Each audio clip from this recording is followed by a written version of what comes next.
नमस्कार, मैं हूं संतोष गंगवार। आप देख रहे हैं देश का पहला समझाने वाला बुलेटिन खबर तो समझिए। इस आधे घंटे में हम आपको सिर्फ खबर नहीं दिखाएंगे बल्कि खबरों की पेचीदगी को भी समझाएंगे। लेकिन सबसे पहले झट से जान लेते हैं आज की 4 बड़ी खबरें। पहली खबर है बांग्लादेश में हिंसा के बाद बदलती सियासत को पूरी तरह से समझाएंगे। लैंड फॉर जॉब में शिकंजे में फैमिली, जो लालू प्रसाद की फैमिली आई है, वो क्यों आई है, वो खबर आपको समझाएंगे। सिपाही भर्ती परीक्षा में लीक प्रूफ के मायने को समझाएंगे। इनाम के जरिए बालू माफियाओं पर शिकंजे को समझाएंगे। इन सभी खबरों को दिखाएंगे। उसके पहले उनके मायने भी आपको समझाएंगे, लेकिन सबसे पहले उस हादसे जिसमें बिहार के 9 लोगों की जान चली गई है, सबसे पहले वो खबर आप तक पहुंचाएंगे। और बांग्लादेश में अशांति और हिंसा के बाद भारत सरकार बेहद अलर्ट है, सतर्क है। शेख हसीना के प्रधानमंत्री पद छोड़ने जाने के बाद पड़ोसी देश के ताजा हालातों को लेकर सरकार की ओर से बयान जारी कर दिया गया है। तो इन सब के बीच बिहार सरकार भी अलर्ट मोड पर है। आखिर क्यों, समझिए हमारी इस रिपोर्ट में।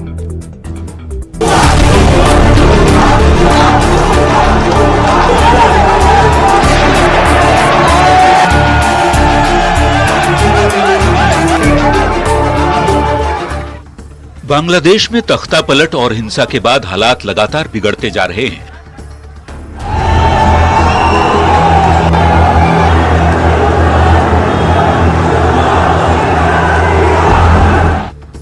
शेख हसीना प्रधानमंत्री के पद से इस्तीफा देकर देश छोड़ चुकी हैं। सोमवार की शाम भारत पहुंची शेख हसीना हिंडन एयरबेस के गेस्ट हाउस में रुकी।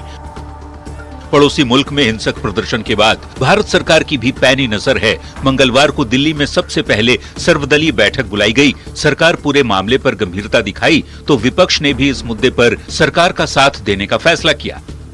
भारत की खुफिया एजेंसी और पश्चिमी बंगाल की सरकार, उनमें तालमेल बढ़ना चाहिए। ममता दीदी को भी अब केंद्र का विरोध छोड़ करके जो अब संभावित खतरा बांग्लादेश से शरणार्थियों का या टेररिस्ट का है, केंद्र सरकार के साथ सहयोग करके उस पर रोक लगानी चाहिए। हमारा सिर्फ इतना कहना है, हमारी सरकार इसमें पूरे हर आयाम को देखते हुए, जिसमें रिश्तों की ऐतिहासिकता भी है, लेकिन साथ ही साथ एक छद्म लोकतंत्र की वजह से क्या नुकसान होता है उसका भी आकलन होना चाहिए और फिर हमारी सरकार निर्णय।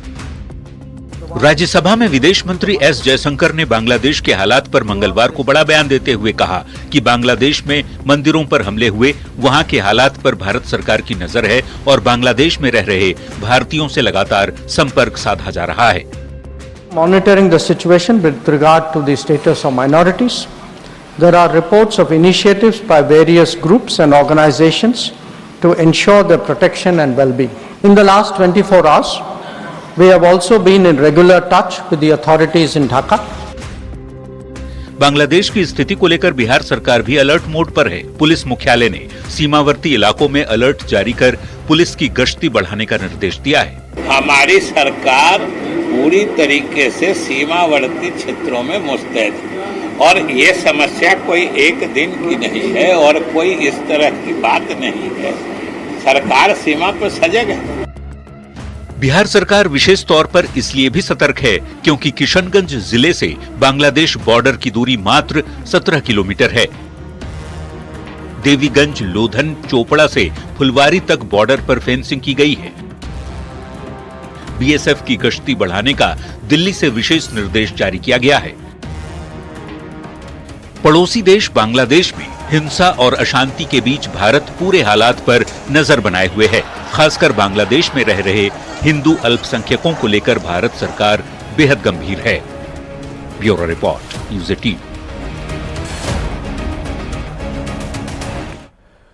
तो बांग्लादेश में हिंसा के बाद बदली सियासत को समझिए। बांग्लादेश में जो अशांति है और हिंसा है वो लगातार जारी है। तस्वीर में भी हम लगातार आपको दिखा रहे हैं। भारत सरकार बेहद अलर्ट है, सतर्क है। शेख हसीना अभी भारत में ही है, कल वो भारत आ चुकी है और अभी भी वो भारत में ही है। दिल्ली के पास हिंडन बेस गेस्ट हाउस में वो ठहरी हुई है। शेख हसीना के देश छोड़ने के बाद हालात बदले हैं। बांग्लादेश की सियासत बदल गई है। भारत की नजर पड़ोसी देश के हालातों पर लगातार बनी हुई है क्योंकि भारत का बड़ा हिस्सा बांग्लादेश के साथ सीमा को शेयर करता है। बांग्लादेश में रह रहे हिंदुओं को लेकर भी भारत की चिंता है।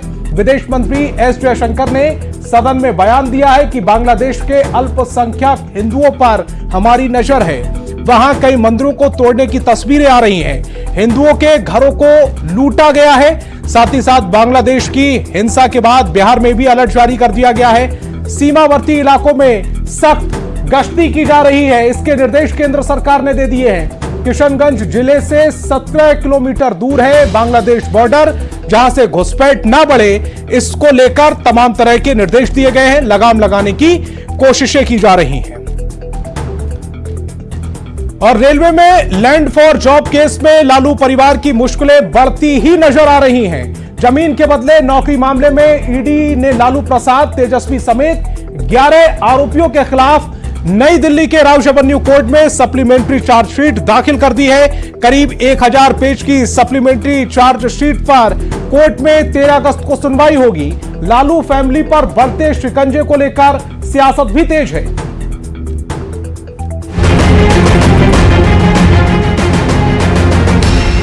लालू फैमिली पर जमीन के बदले नौकरी मामले में ईडी ने बड़ा शिकंजा कस दिया है।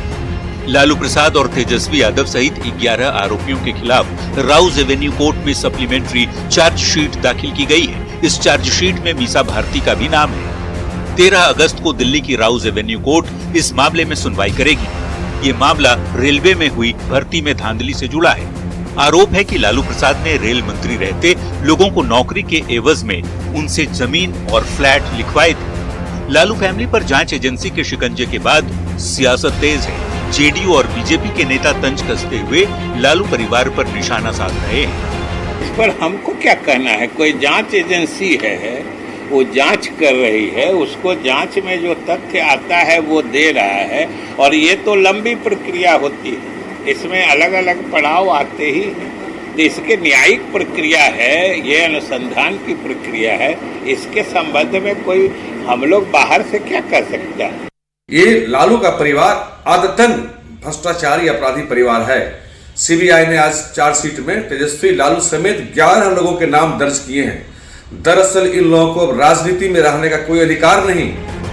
रेलवे में लैंड फॉर जॉब केस में आई तेजी के बाद सियासत भले हो रही हो, पर तेजस्वी यादव और लालू प्रसाद की मुश्किलें बढ़ सकती हैं। पहली बार चार्जशीट में तेजस्वी का नाम आया है। तेजस्वी के खिलाफ ईडी एक्शन ले सकती है। ईडी तेजस्वी को हिरासत में ले सकती है। 15 अगस्त से तेजस्वी चुनावी यात्रा करने वाले हैं। तेजस्वी की यात्रा पर ईडी के एक्शन का असर हो सकता है।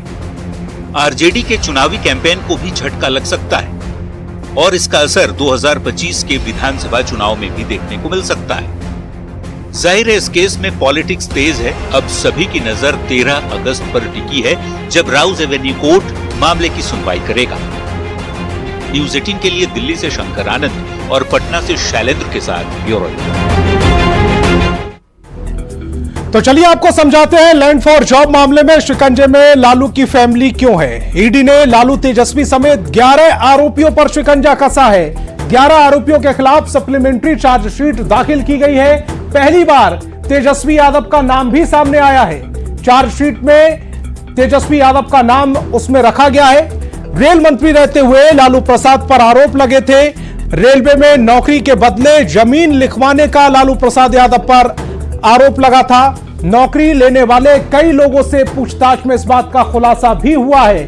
लालू प्रसाद पर अपने परिवार के नाम पर जमीन लिखवाने का भी आरोप लगा है। सीबीआई की जांच के बाद ईडी ने रिपोर्ट दाखिल की है। ईडी ने अब सप्लीमेंट्री चार्जशीट दाखिल की है। यह आरोपी के खिलाफ लिखित कानूनी दस्तावेज होता है। जांच के दौरान मिली नई जानकारी का इसमें जिक्र होता है।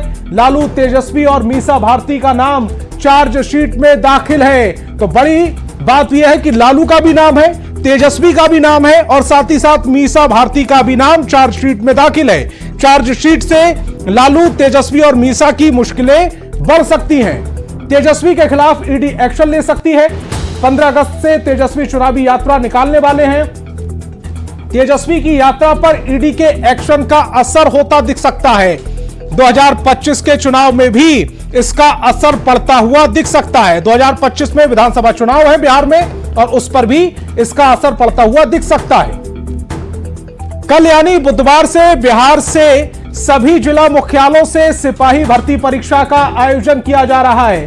28 अगस्त तक चलने वाली इस परीक्षा को लीक प्रूफ और कदाचार मुक्त बनाने का दावा विभाग की ओर से किया जा रहा है। पहली बार पेपर लीक होने पर ही इस परीक्षा को रद्द किया गया था। अब की बार ईओयू ने फुल प्रूफ एग्जाम का दावा किया है। पहले हमारी ये रिपोर्ट देखिए, फिर पूरी खबर भी समझाइए।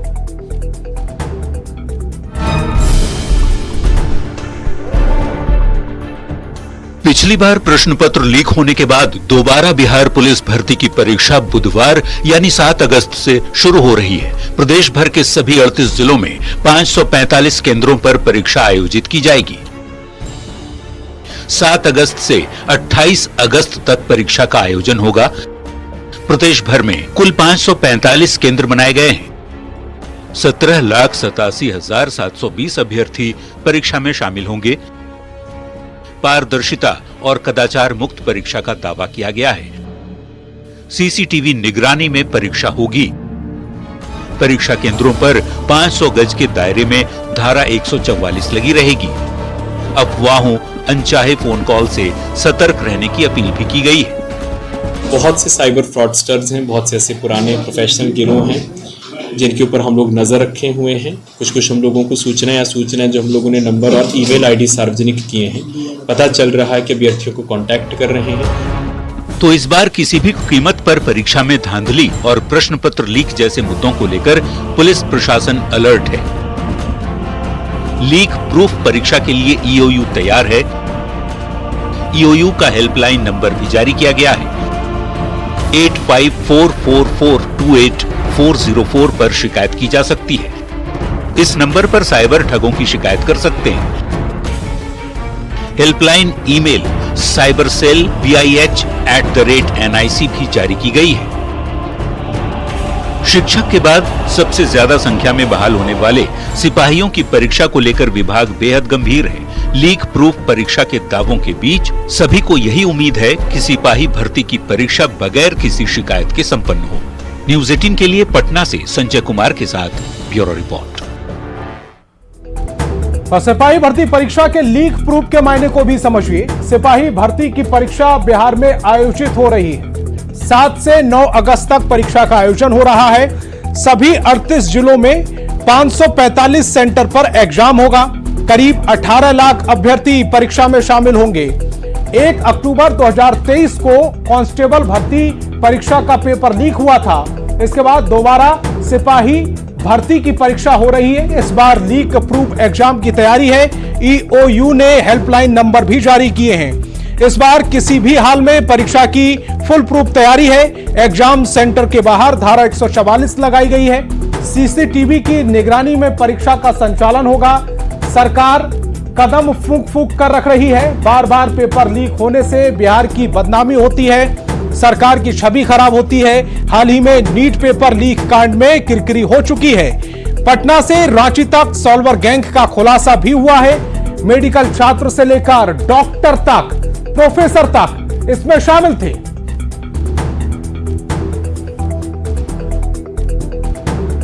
और बात बिहार में बालू माफियाओं की। बिहार में बालू माफियाओं पर लगाम लगाने के लिए सरकार ने कमर कस ली है। माफिया के खिलाफ इस मुहिम से सरकार ने आम लोगों को भी जोड़ने की कोशिश की है। अब जो भी सरकार को बालू के अवैध खनन की जानकारी देगा, सरकार उसे इनाम देगी। इनाम की राशि क्या होगी, हमारी इस रिपोर्ट में समझिए।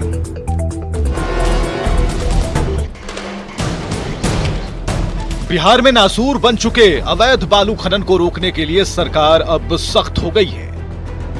अब माफियाओं की धरपकड़ में सरकार आम जनता से सहयोग की अपील कर रही है।